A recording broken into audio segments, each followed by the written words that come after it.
Welcome to episode 90 of the Payers and Players podcast. We're excited about a great episode. We've got an expert with us today. Scott, do you want to introduce our expert? Absolutely. It's Dr. Neeru Jayanthi. He leads Emory's tennis medicine program, and he's the director of the Emory Sports Medicine Research and Education Foundation and co-directs Emory's youth sports medicine program. He's consulted on multiple sports, but he's primarily, I think, a tennis expert, and we're happy to have him on the show to discuss some topics that are probably very relevant to all the players out there. Yeah, before we dive into the questions, we've got 3 topics we're going to try to go fast in. His time's valuable, so we're going to get into injury prevention and rehab and prehab, nutrition, and physical fitness. Before we dive in, we've done an initial podcast with Dr. Ben Kibler on some of the basics of tennis injury prevention and best practices. Dr. Jayanthi's also done many episodes with Lisa Stone on the Parenting Aces podcast and many others. So if you want to see some of his research, you can go and get some of that information. But today we're going to dive real deep into those specific areas. And we're also going to ask some of the listeners questions who responded on Twitter. So with that, Dr. Jayanthi, thank you for joining us. Well, absolutely. Thanks for having me. And, it's always great to be able to try to reach out to parents and coaches that are on. Another resource is I was on 2 USTA national webinars on load management back-to-back last couple months. I think they're publicly available as well, too. And we have a couple of PowerPoints, and they review some of kind of USTA recommendations on training and competition loads, and I think a lot of parents are interested. But maybe most importantly, I'm also the father of 2 young budding multi-sport, athletes and tennis players and actors. My older one's an actor, so so I think I can kind of comment from personal experience on the early side of this fun process as well. So yeah, one of the things that we're concerned about is overuse. Are you concerned about overacting with your son? Well, it's actually a really good question. Yesterday alone, he had a callback for a commercial right after his during the day he had 2 performances for his chorus, then a callback for a commercial.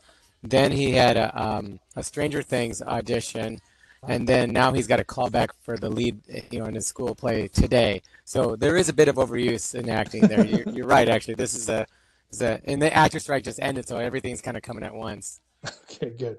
Gotcha. Well, and one of my favorite Facebook posts you put out a while back when they were younger is one of them had a shirt on that said, "I'm told I like tennis." So I thought that was a great T-shirt. Yeah, that was when they were a baby. But I think my 7th birthday, I got him a shirt that, when his 7-year-old birthday, it said, perfect day. It said, wake up, play tennis, eat lunch, play tennis, go to, have dinner, play tennis. So, hey, I love tennis too, and that'd be my perfect day. But we have to be kind of mindful, about, where we can run a little trouble. So I think that's what this is about.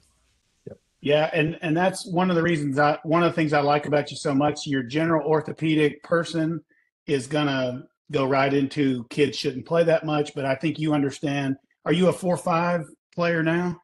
5-0, still 5-0, 15-1-year-old 5-0. So Nice.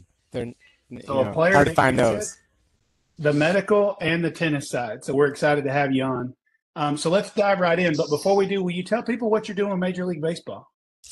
I just help out a little bit with the Braves organization, and wherever I can. We just had some MLB winter meetings, and talked a little bit about international travel, and do some physicals, help out whenever there's some issues. So like Scott said, I do a lot of sports, and for the other sport I get typecast, and I'm just a tennis guy. I can't even pretend that tennis isn't my number one. It's absolutely where my heart is. But for youth sport, actually I research and treat just about every sport, and also help at kind of every level of athletics. But even with all that, I minimize it because honestly my heart's still into the young athlete. I think that's where most of it is. That's where we have thousands and thousands. That's where the most people need the help.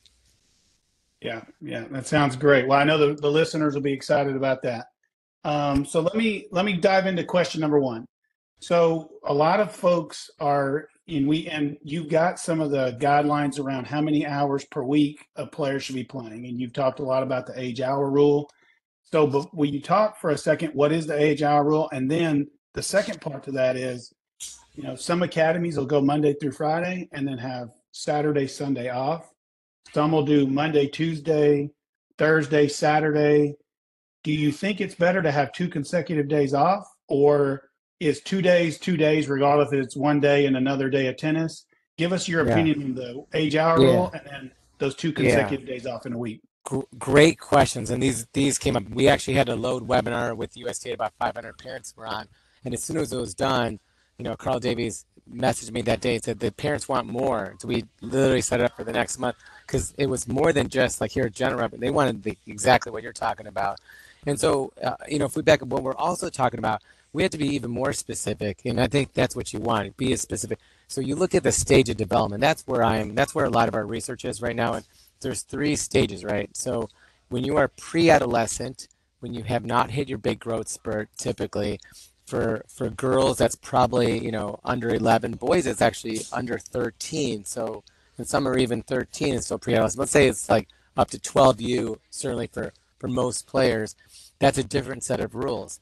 And so let's start with that. And that group, that's where we really hope that you are trying, other sports that we want you to train. If you want to be a performance, we have to talk about this is high performance, tennis, but we want you to still love it and not get, siphoned off, because a lot of kids quit at even 12U. You lose about a third every 12U, 14U, 16U. So my biggest goal, even my 8-year-old, is for him not to want to stop playing. So that's where you have to get regular measurements. So I wouldn't use age hours rule, in my opinion, in organized tennis for the 12 and under, personally. I think you have to be a little, for most kids, there's a few resilient ones, but for most kids. And so, I think we have to, I'm trying to restart my video there because I think I froze there. Yeah. And so, and part of it is to allow other activities during the week. So, if you're 10, 12 years old, and most kids, you get out there 2-3 times a week on alternate days, it keeps the variety too, and they don't get bored, and it is somewhat of a vulnerable period, but most kids in that area don't get the serious overuse injuries. So we're okay with a lot of what we call free play. You want to go hit with your friends, you want to hit with your parents. That's very different. That's when you're like, hey, I'm tired, I stop. I almost don't even want to count that. What I'm talking about is the amount of organized tennis with coaching and drills and match play and all that kind of stuff. Okay. So then separate to that, if we move on to the peak height velocity, which is when you get your rapid growth. So that's about 11 years old to maybe 14 for girls and about 13 to 16 for boys, maybe 15 or 16. And so in that group, you start escalating. And I get it. You have to, in order to perform, you start picking up your volume. And yeah, that's when, if you were a 12 or 13-year-old, we want to train less hours per week than that age. So 12 or 13 hours or less. We know that if you increase it, you're more likely to get serious overuse injury. So, and that's fine. Now, I would say it's about what you're doing, and that's part of what you'll talk about with injury prevention here. But so if you're doing mostly match play and a lot of point play with a lot of rapid directional change and movement and a lot of competitive stuff, more than 50%, that's our 1-to-1 ratio, those kids are more vulnerable. Not all of them get hurt, but they're more vulnerable because they're going through the rapid growth. Now you can start getting a little bit more of the serious overuse injuries, low back stress injuries, growth plate stress injuries, elbow, shoulder, other areas. And so, every kid's different. Some kids are, again, resilient, and you'll watch the kid who's like, how is this kid training full-time, never gets hurt? We're going to study that group, actually. We've always studied the injured group. We're actually, one of our next studies looking at resilience and why are some kids resilient. I think it's some of the stuff you're talking about, the biomechanics of their body, and when you apply the load. So, but in general, you have to be cautious with that group. So if you don't tolerate it, if your child doesn't tolerate it and you're going through and you're like, hey, they're doing 10 hours, 12 hours, it's a type of injury. If they have a load, like, hey, the muscles, like little quad soreness, kneecap pain, they don't have to make big changes and they go on. That's not what I'm talking about. But if they've had one of those kind of overuse injuries that kept them out for a month or longer, I think you have to readjust that schedule and recognize that they're in this peak height velocity. And I know most doctors, in fact, some very good doctors, most of them are not necessarily calculating out where you're going to be and what your growth rate is, all that kind of stuff that we kind of tend to look at. but at least get a sense of that, when if you have to visit with someone. Then finally you ramp up, right? You're skeletally mature, 13 years old, 14 years old for a girl, and maybe for a boy, 15 or so. And then, how much you ramp up is really between you and your coach. But, we're finding that about up to 16 hours a week. And beyond that, people tend to have a big, significant, like a really ramp up in their injury risk. So if you get to about 16, that's about 3 hours a day, about 5 days a week. But then in that group, about half your time should be on match play and point play, your competition to training ratio. That's including like your tournaments and what you're doing in practice. So you go to a high performance academy. Like I went and stopped by one the other day, and I was looking for some hitting, and then they're like, "We're doing match play." Well, they were all in that group, and so they threw me out there with some nationally ranked junior. I was like, man, I haven't played singles in a while.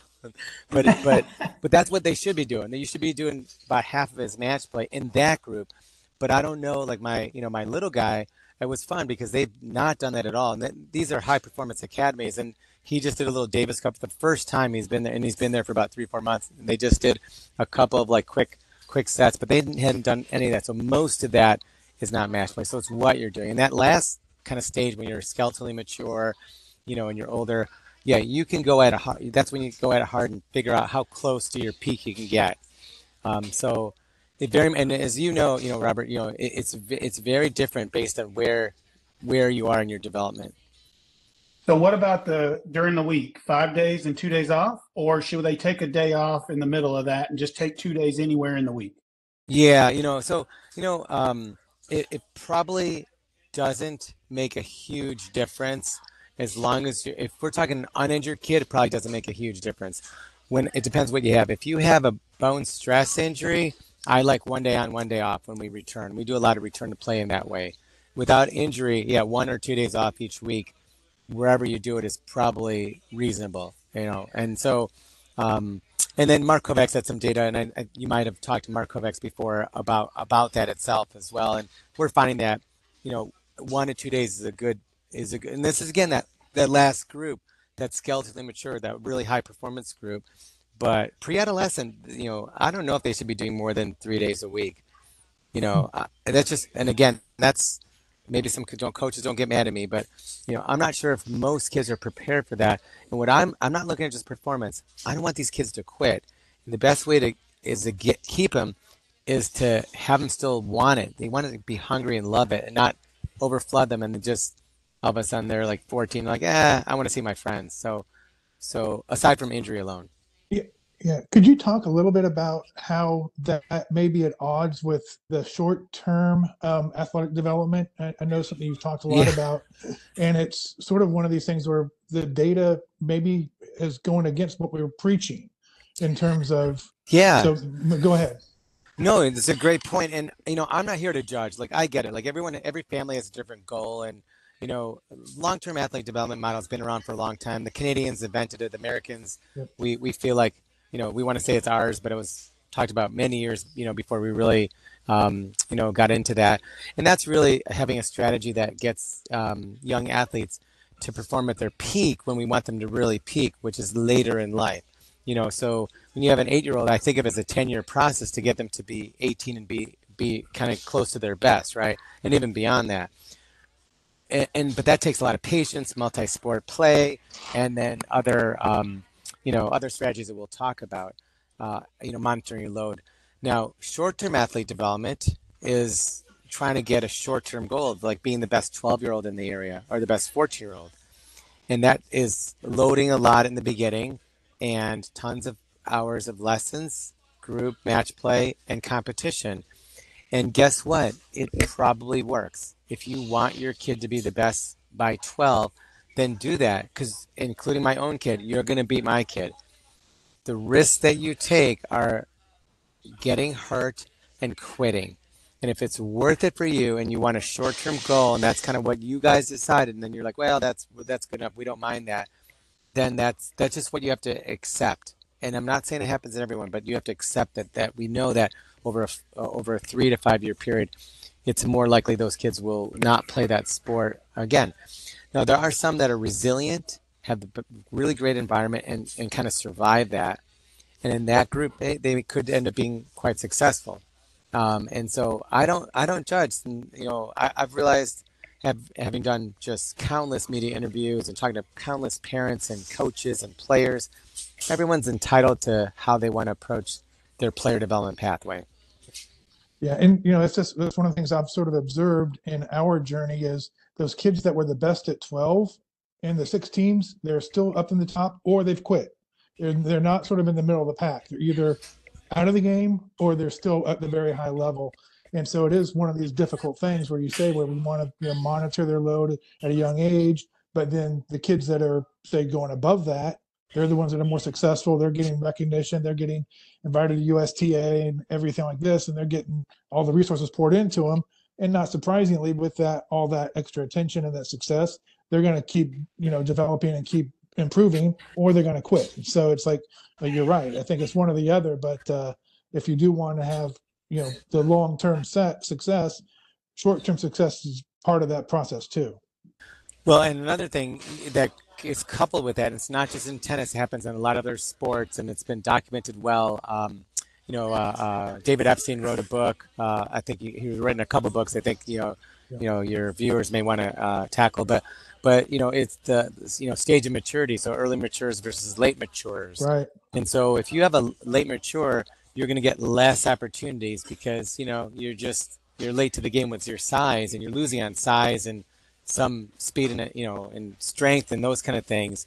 I actually, I think our college coaches love the late mature, and I always tell late maturing families, they go, just be patient, dig in there. It's a rough road, because you already have the skill set. All you have to do is just grow into it, and then not get hurt, and then still love it, and then you're gonna rock it. And if you want to play in college, you'll really do well. And we've seen really great examples of the kids who really start peaking at 17 or 18 and not at 12 or 13 and do great in college and really and actually be some of the best some of the best teammates and best athletes because they were a little more patient and they had to be that. And I gotta be honest with I know my kids are late matures. And they're smaller and they're like the 15th percentile in everything, but I think it's hard, but I'm trying to be patient with them as well too.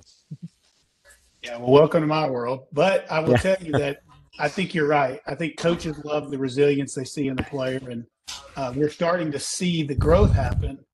And you're dead on. They grow right into that body, and they have all the skill set. Let's dive into equipment real quick. Um, Rackets, I think, are a tough thing in tennis. Strings a tough thing too. You look at a player that's 10 years old, they're 70 pounds, and the coach recommends a 300-gram racket. I've always wondered what the ratio of weight of the player to weight of the racket ought to be. And a lot of coaches don't know what that should be. And so my own child had a coach recommend a 320-gram racket to a parent that knew nothing. We did it, but it resulted in an injury. So do you have any recommendations on weight of racket, and then go into string as well? Okay. And so, I'll give you my opinion. I always, where I'm an expert, where I'm not. Whenever I get equipment questions, I say, look, I am not an equipment expert, but like you said, I'm around tennis a lot, and I have my own, kind of general opinions about it. So the I think the best answer is how it affects your swing speed. Okay, we might have talked about that as well too. And so with weight of the racket and then the type of strings. And so your swing speed is what generates the force. Your racket itself helps optimize that, right? And so if you have a developing kid and has this big heavy racket, and they have to really lug that thing around there, and you see that they cannot generate any swing speed, and they're changing their mechanics to do that, and they have like a little shoulder lag, or they're late behind on their stroke. That swings that's just not going to work, and that's when we end up having to see those kids. When we talk about strings, we have general rules. We like to lower tension, with certain types of injuries, so let the strings do more work. But then you have a different type of swing speed. So that's controlling the ball. So then after you strike it, that's great that it kind of takes off. But now you have to be able to control it, and that takes a lot of upper extremity hand and wrist movement. So it's nice because you can let the racket do a bit more work. So that's exactly why. In fact, we have 5 kids we're going on court this afternoon. We want to keep it at 3 or 4. They're all injured. Almost all of them are upper extremity. They're all high performance kids. And I can't answer that question until I go on court with them. All of them, they have equipment questions. I say, I need to see what your racket speed looks like. If the racket speed is great, I don't change anything. If the racket speed is slow, then I want to lower the weight, and and then we'll change strengths based on that. And the racket speed is, too fast. So as for us, for us here, I know that I can't use a lighter racket, and I have to be cautious of my tension, because too much swing speed for me with the really the younger kids may use lighter rackets is just, I just can't do it with my elbows. My tendons are degenerative, and so it won't tolerate it in a different sense. But Okay. yeah, I think that's the best answer. See, and most parents, even if they're not tennis parents, see how their child strikes the ball, and your coach should be able to see how you strike the ball. And you want the younger players to stay away from polyester strings until maybe they're into puberty.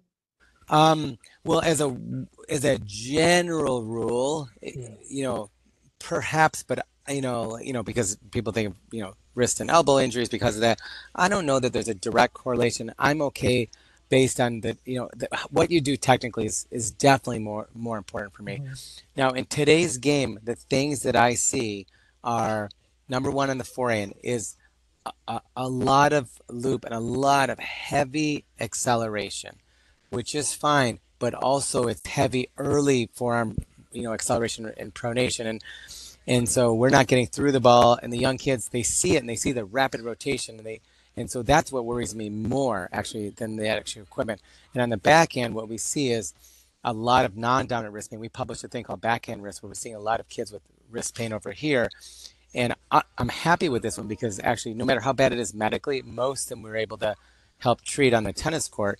And we're actually seeing a lot of left-hand dominant backhands. They drop the wrist a lot, and they really scoop up the ball. They scoop up here, and it's a common stroke, and they can rip it when it feels good. But boy, is that concerns me when they get some in a lot of pain. They can't hit a backhand for a month or 2 months, and that's a tennis issue. And so, I don't want to name drop, but I was in a cab, on the in Rome. I was speaking in Rome.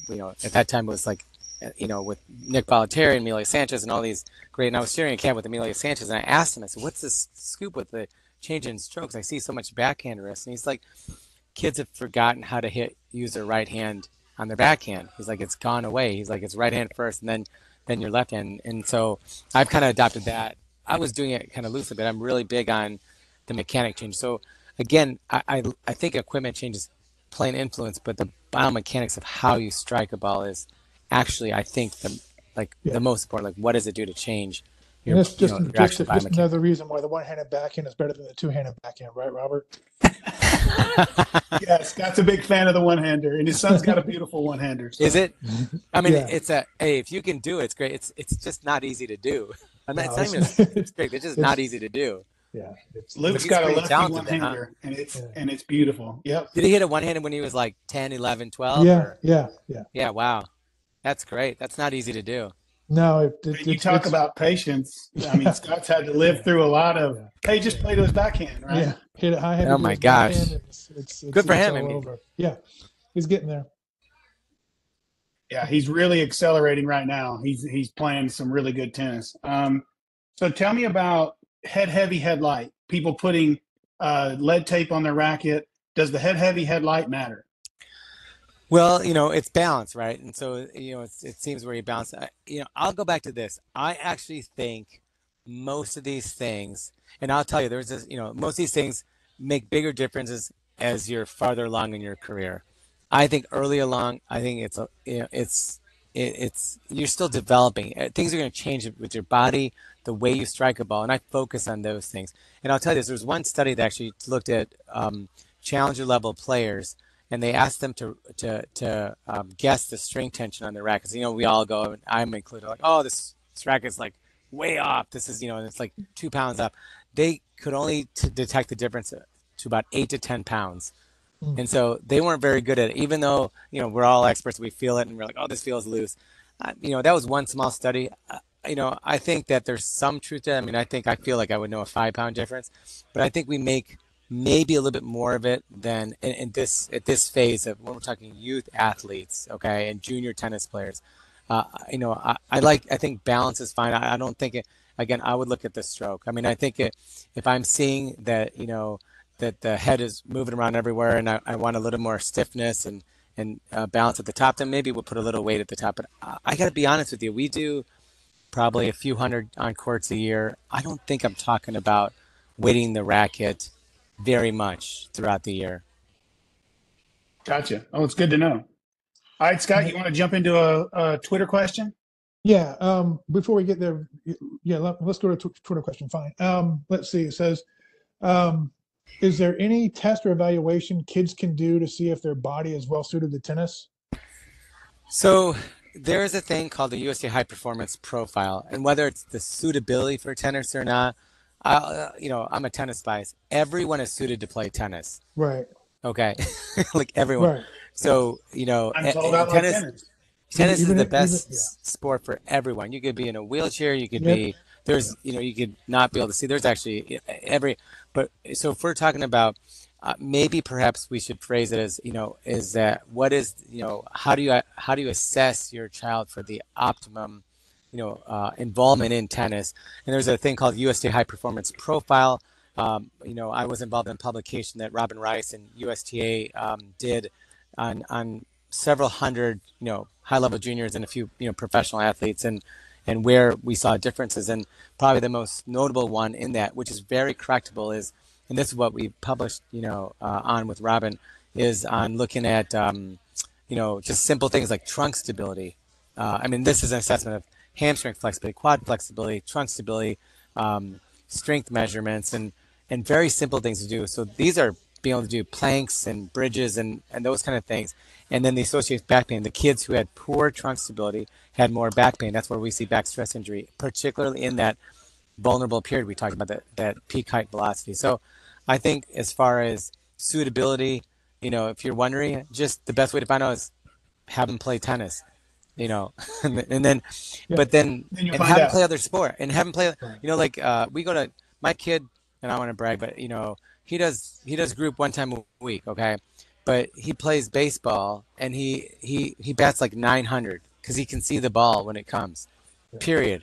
That's it. And he plays basketball. He can make every free throw, and and he's not the best at either of these other sports, but he's really skilled. And so when he gets on a tennis court, yeah, he may not have hit all the times a week the other kids, but there's a transfer of skill. And so that's how you can find out how they do with other ball movement sports. Soccer is great, and basketball is great for lower extremity movement. And I think you can look at the suitability for high performance by seeing that athleticism, which then develops. But try the USU High Performance. It's also publicly available on the USU website.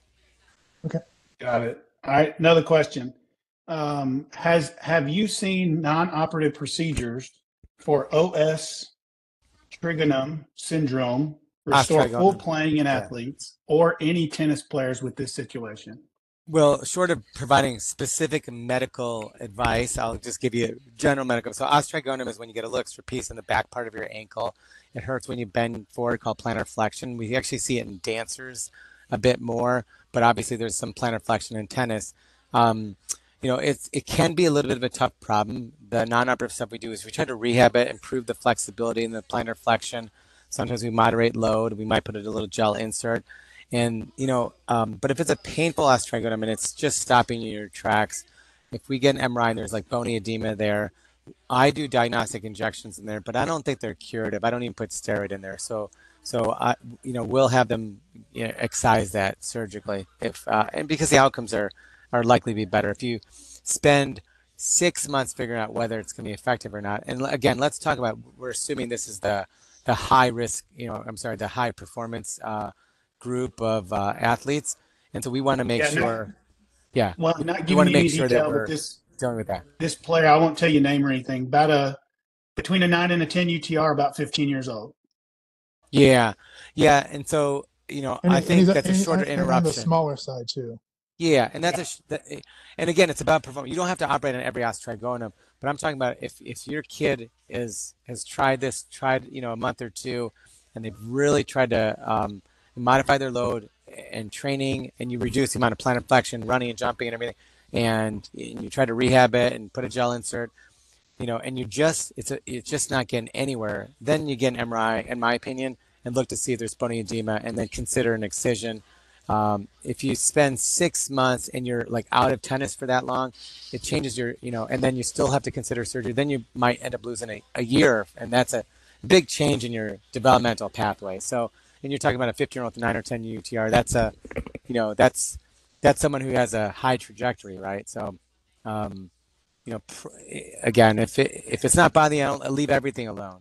But if it's stopping you and you can't perform at all, yeah, it might be time to take it out with someone who really knows what they're doing. Got it. Quick question. Just quick question. My son's been dealing with a wrist injury, and we think it's a TFCC type injury. Are you familiar with that? Oh yeah, yes, yeah. Anyway, so just curious, is that something that you can play through, or is there some wrist braces you want to? I mean, use? Without saying any names, I saw a high performance athlete today with 15-year-old with TFCC partial tear. We had a long discussion, and again, not to turn this too much into tennis medicine clinic, but all these are very individual decisions and answers, right? But it depends on the type of tear, if they have ulnar variants, if there's bony abnormality or not, and how symptomatic they are.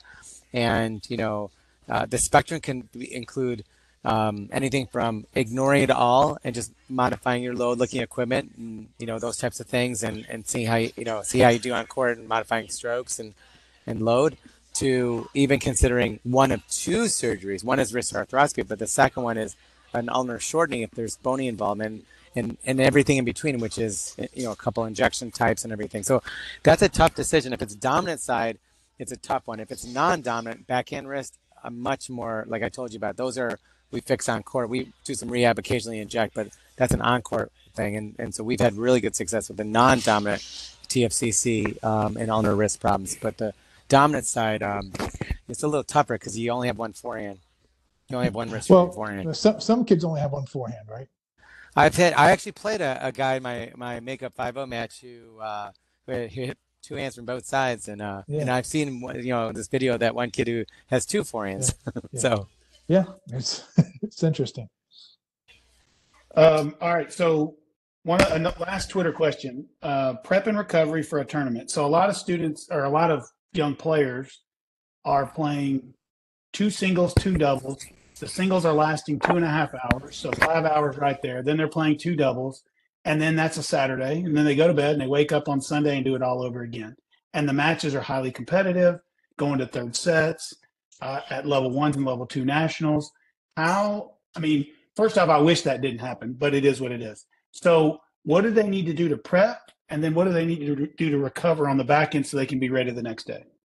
Okay, and so I'll back up to the first thing is, let me just say, and this is a very important point for me. I sit on USDA National for Sports Science and been the keynote speaker several times on junior comp committees and voice my concerns about this because, you say there's not much we can do. Well, I actually feel like I need to really provide strong input and feedback. We have heard repeatedly of tour level players not being happy about back-to-back days of playing intense matches, or finishing late and starting early and all these things. And, God forbid, when was the last time you had a tour player who played 2 singles matches in the same day, maybe finish up for a rain out, whatever. So we have to do better at, being more cognizant of that for a really at-risk population. And you're right, these aren't easy matches either, and these are vulnerable kids. So I'm still trying to help and work with that. Now, we experimented with something. We had enough parents who were upset in Southerns, and it's not a national rule yet, but maybe one day it was about heat, but it extended to scheduling that we, and hopefully other sections will do it. And you guys are hopefully influential in your area of getting people to kind of push for this. But we created a bit of a, with Maria Cerconi at Southern, we had a little committee and tried to at least allow, every player was allowed a 2-hour rest. They had 12 hours, follow the rules of it, 12 hours. I'm going to quote the changes incorrectly, but there was a maximum on the amount of matches in a day that I can't remember if we could do 1 or 2 singles, but but it would not allow two singles, two doubles, 2 days in a row like that. And that does have to change. And it is making me busy in clinic, but it's not good because when else do you do that? When you go to college, you'll never do that. If you play professional, you'll never do that. If you play high school, you'll never do it. You rarely will do anything even close to that. It's only the isolating environment of high level junior tennis.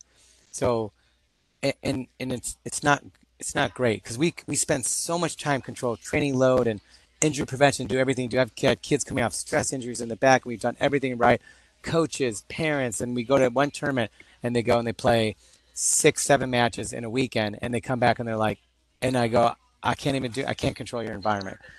So what else can you do now since that rule isn't changing? But I would urge you to talk to your sections about creating some modifications about match scheduling, particularly when there's like inclement weather and stuff. And it can be done. It happened at Southerns. It can be done in other sections. And I'm happy to kind of, connect those people. So then what can you do? Well, we looked at what's called acute to chronic workload ratios. So avoiding spikes. So when you get a spike in your load, so in other words, if let's just say you have is an easy number. It's 10 hours a week of training. I know that's not a high bound, but just as an easy number. And that's what your weekly chronic workload is. And then you have a tournament, and your tournament you predict might end up, let's say doubling that workload, right? Or adding, I don't know, 8 more hours, whatever it is. So now you've actually increased, to 18 or 20 hours.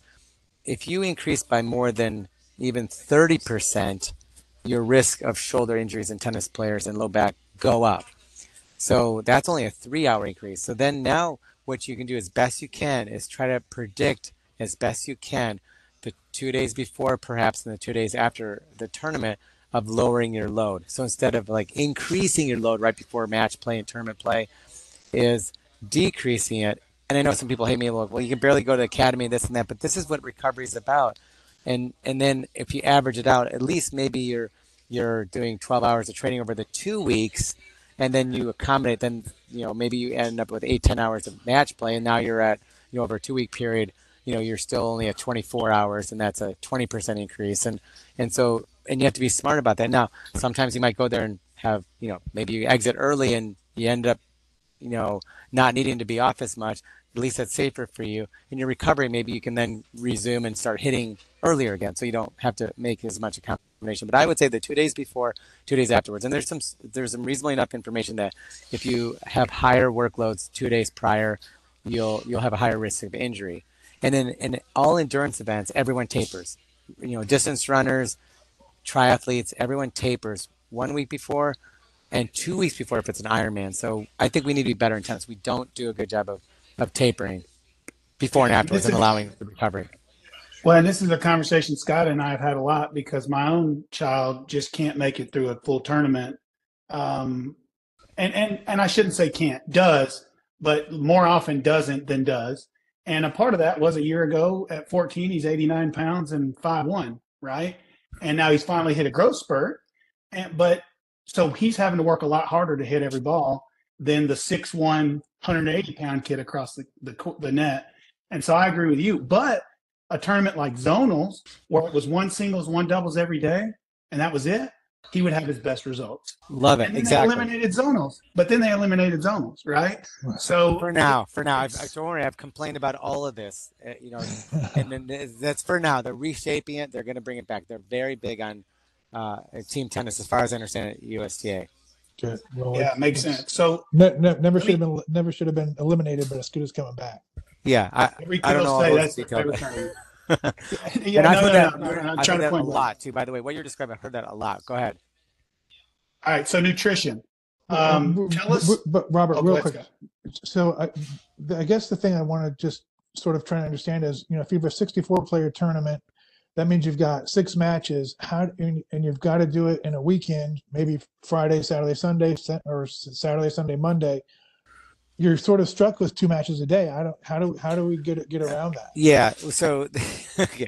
So we can't do anything I'm not going to say anything to defend any parents, kids, coaches, tournament directors. Okay. But we looked at this 15 plus years ago. The tournaments were different. They had super nationals then, but we looked at all 4 super nationals at all the age divisions and looked when kids pulled out of tournaments. Okay. It was like more than 100,000 matches we looked at. And so if you got to it was two and a half times more likely you pull out of a tournament in the main draw at a national event if you were beyond your fourth match. And so don't, it wasn't like backdraw flu and kids were playing. It was main draw matches. And so once you get beyond four, and that's once a day, right? So there's a cumulative fatigue that's only so much that each kid can tolerate. They're still kids, right?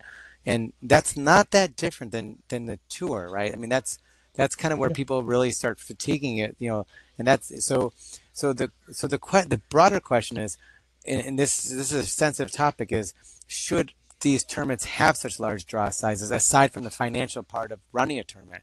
And so and parents don't like to hear that they can't get into a tournament. Well, you know what? Who else doesn't like to hear that? Is a player who's ranked 147 and can't meet the cutoff for a 250 event. And so it happens. That's actually how tennis works at the other level. So you have to find your level of competition. So the actual solution would be do more compass draws, more you'd have to smaller draw size and do it, or do team events like zonals. And what you want is great match play and great competition. There's no sense in getting a huge draw, having several matches that Yeah. someone gets Right. killed or someone wins easily, but you still have to go through the whole process, hit and do all this stuff to get to your good matches. And so you're either a big winner or you're a big loser. But to say you were just at the event, that's how I look at it. Now that's a big change for a lot of people, and I know people don't like to hear that, but if you put the athlete, the junior tennis player, at the center of it all, that would be how you'd center it, right? You'd get great matches and not overload them for no reason. Okay. Yeah, makes sense. All right, supplements. We only got 10 minutes. Supplements. Questions came in from parents about is collagen, does it even work for tendons and all kinds of injuries? Creatine, protein, those type of things. Are there Yeah, supplements that you would recommend? yeah. Let's go backwards and start with protein, creatine, and then collagen, right? So the nutritional changes are the best things. The same things I talk to tour level players are the same things I talk to 14-year-olds. So you optimize your nutrition. Paige Love works with both tours and WATP, WTA. She's in Atlanta, fortunately. But how you modify your diet with resistance training. So as an example, protein, you need to get 1.5 grams per kilogram per day. Roughly, if you're 70 kilograms, 150 pounds, that's 100 grams a day. Not easy to do. That's 20 to 30 grams in a chicken breast. You do everything you can to do that, and you combine that with strength training. And so I can tell you, and I can say this because I'm Indian. There's a lot of young Indian tennis players that come from not the best genes, and they are going to get behind. And some of them are vegetarian, and they're going to get behind the eight ball because their skill set's good, but their physicality is not there. And so that dietary thing has to start as early as possible. And I don't even say I'm good at it with my kids, okay? But so that's number one. And then the carbohydrate, and this is a very brief nutritional kind of like crash course. And then so that's to build muscle mass, okay? And performance is, and I think most everyone knows it, but I don't think most everyone does it, is your carbohydrate load. So it has to be like in you. So that it's the data is 4 hours before your event where you max load your carbs. You get your 100, 200 grams or more of carbs, heavy carb meal, protein before that as well for long term, right? So it goes carbs and protein. And then immediately so even during it, but immediately after the match, within the first 30 minutes, you should be throwing something down immediately afterwards. This is separate to your fluid and hydrations. But and if a match lasts longer than an hour, you should have a different bottle for each set almost. Like you can start with even just water in the first set, but soon after that, you should start with some you know I don't Gatorade, Powerade, but mixed carbohydrate electrolyte solution, so it has carbs in it too. And then if you're a heavy sweater, you should add more salt by the third set. So each subsequent hour basically or set you're adding on, and then your recovery is you got to load completely. I mean, it's nutritional. Get out of the heat and start rolling out on every body part, and just optimize that environment as much as possible. Then if you go and that happens over long periods, and if you're in your in your fitness time, you're working on resistance training in supervised settings, so you build mass with proper nutrition. Creatine, there is a efficacy in creatine, but it basically, the simplest way to put it is maybe it shortens recovery so that you can lift better. That's why football players use it. Okay. Do I think tennis players need to do that for recovery to build mass beyond what I recommend for protein? Not really. Not tennis players. This is kind of kind of short term for recovery for guys who are in the gym a lot to build mass. So I'm not so sure creatine is what you need for a tennis player. And the last thing is collagen. I haven't seen any evidence that collagen. I mean, tendon stuff. First of all, isn't a huge problem for most kids, and I have some that are 14 to 16 and 17 with tendon issues. But taking something orally isn't going to help that. And I haven't seen any evidence that oral collagen is going to improve tendon health. So I would rank it in reverse and really emphasize the nutritional, what I call manipulations. Got it. Well, Is that that too answers much that. information? Because that's a lot. No, There's a lot there. this is exactly what we want. Look, I'm going to tell you the reaction we're going to get from this podcast is, can you have him on more? Isn't it? Yeah. For sure. Yep. So in the last, I want to take 4 minutes on physical fitness. So weights, when can they lift weights? When should they start lifting weights? Pre-puberty, during puberty, post-puberty. And then I want you to tell people how they can find you.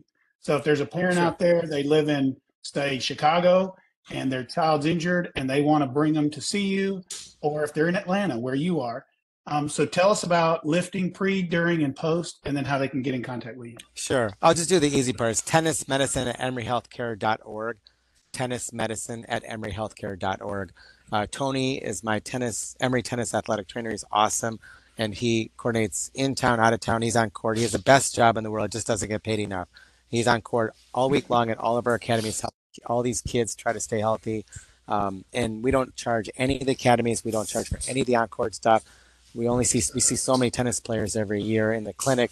That's where I'm stuck, being in the office, but I get on court, with him once a week. So, and he can help coordinate any questions or anything else, as best as we can, wherever you are.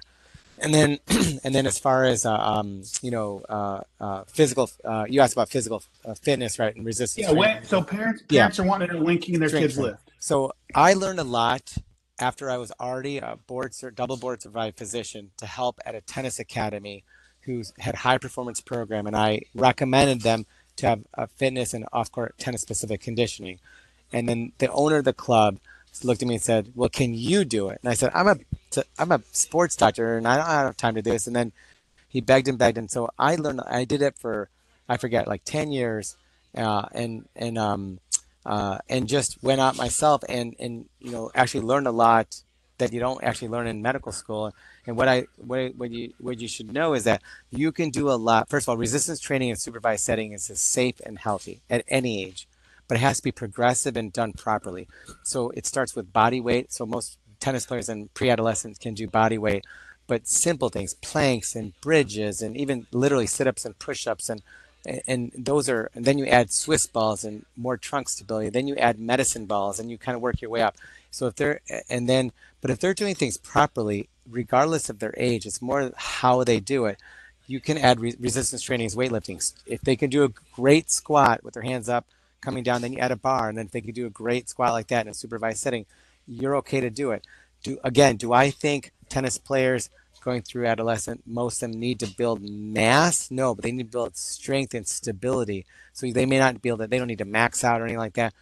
Low level weights, lots of reps, and great form. And you can start, but supervised is not, and I've said this before, it's not 14-year-old Jimmy who, used to lift because his brother played football. It's about a qualified person, or maybe a very informed parent watching and making sure they're doing it properly in supervised settings. And so those academies that have, and we have we're fortunate to have some really good strength and conditioning folks and performance folks tied to academies.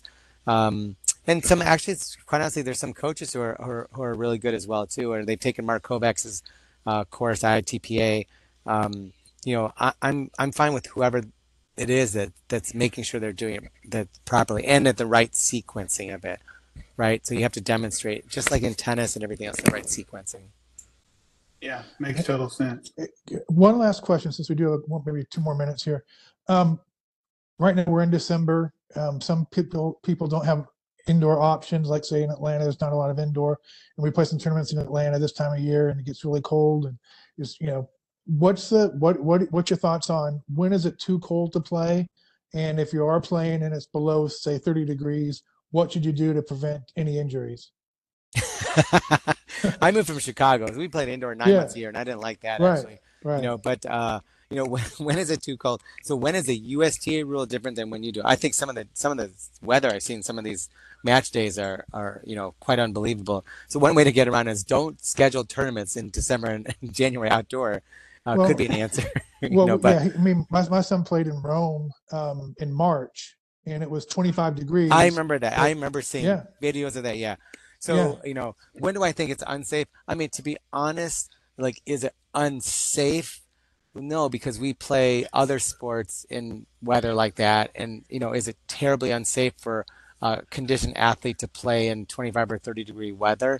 Probably not, unless you have asthma or breathing difficulties with cold air and all that stuff. Is it brutal for a tennis player because you got to use your hands, and does it affect your performance and all the other stuff? Yeah, and I've never really seen anyone have like hypothermia or heard of it from a tennis event. I've covered some very cold tennis state championships in Chicago, but in fact, to be honest, like you cover Chicago Marathon, when you're out there longer, you generate some heat. The lower every like degree or 5 degrees that went lower, there was lower number of people coming in to the tent for problems. When the heat went up, it was more. So the more you're out there in the cold weather, you generate heat. And so I don't necessarily think that's a health risk, but I do think that it makes it incompatible with good tennis below freezing. true. I think it's very difficult to have a good outcome in tennis, and it's a really uncomfortable environment. But no, Yes, and I'm pretty much a straight shooter. Like, yeah, I wouldn't yeah. want to play out there, but yeah, below freezing, I think should be your cutoff. That's our I, USDA rule is if you're below 32, you shouldn't be playing a tennis match outdoors.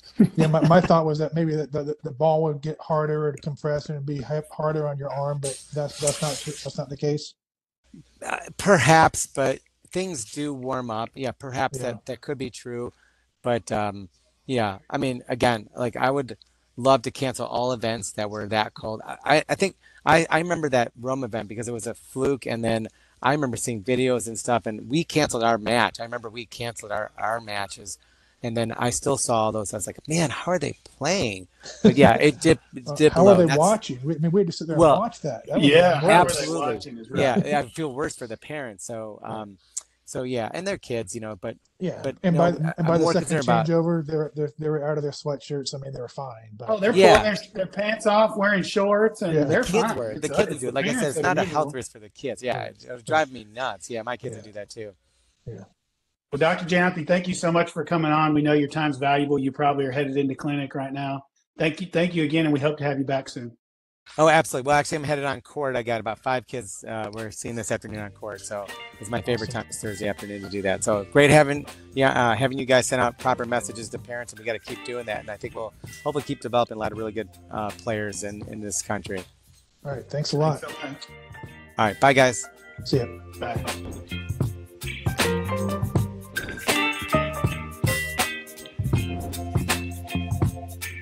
Baby, you give me ice and fire. You're giving me wind and rain. You're some kind of butterfly. Baby, you give me midnight. You whip up my appetite. Don't leave me here high and dry. Oh, well, I don't wanna jinx it, baby, and twist myself at the spine.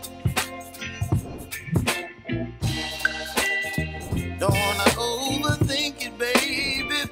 It's just twist your body to mine. Baby, you give me ice and fire. You're giving me wind and rain. Some kind of butterfly. Baby, you give me midnight. You whip up my appetite. Don't leave me here high and dry. Oh, but I don't wanna jinx it, baby. Let's not get